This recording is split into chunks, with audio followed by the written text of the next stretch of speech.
President-elect Trump's stance on AT&T's purchase of Time Warner has changed since the November election. His past opinion of the deal was that it would put too much power in the hands of too few, which led to uncertainty about the deal getting the green light. Now, things may be seeming to clear up a bit. So joining us to discuss this is Michael Nunez, technology editor at Gizmodo. Michael, thank you for joining us. Thanks for having me. Talk to me about this deal. Trump was opposed to it at first, at least on the campaign trail.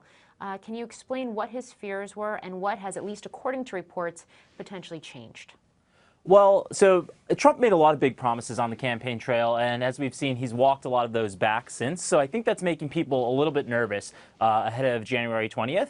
What we can say is that he is appointing a lot of people to his administration with a long record of opposing federal regulation, of opposing antitrust laws. And so, really the predominant expectation is that most industries will be deregulated, and for the telecom industry, the implications are huge. Okay, and so let's dig into that a little bit more. Let's walk through some of the roadblocks of this deal. What else could prevent the deal from going through? What else, for example, some of his picks for as he builds out his administration, how that is sort of moving towards a change in stance towards a deal like this?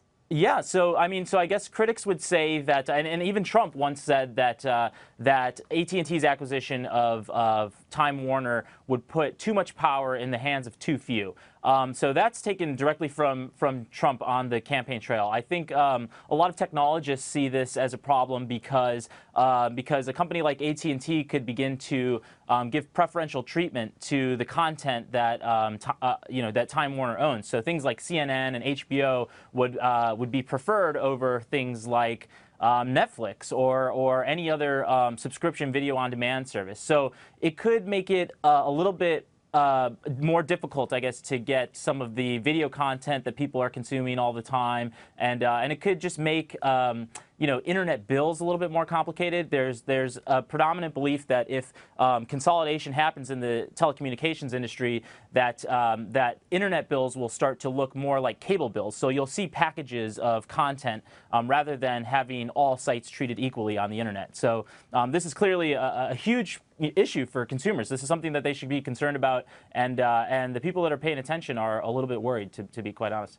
I think certainly, and I think just to dig into all of that a little bit more, there's been some debate on the other side of this, that a deal like this sort of needs to be done because there's already been so much consolidation within the industry, and this idea that it would be vertical integration, right, rather than horizontal, that you're bringing on a new business that isn't necessarily diminishing competition. Let's dig into that a little bit more. Yeah, so I guess so proponents would say that it's vertical integration, but the truth is that most people have only one or two choices for when it comes to internet service. So so the reality is that there is nowhere to grow horizontally. The only way that a lot of these companies can grow is vertically, and when you're talking about an $85 billion acquisition, I think the market cap alone is raising a lot of eyebrows.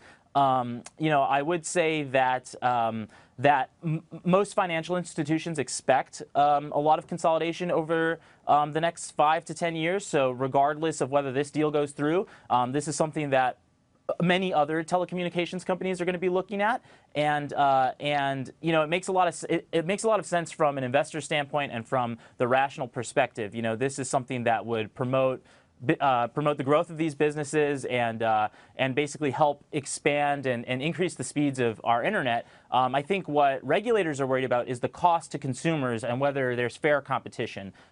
So I think the question that you could ask most of the viewers is, how many options do you have for when it comes to internet service providers? Most people would say 1 to 2, and for most people that's an issue.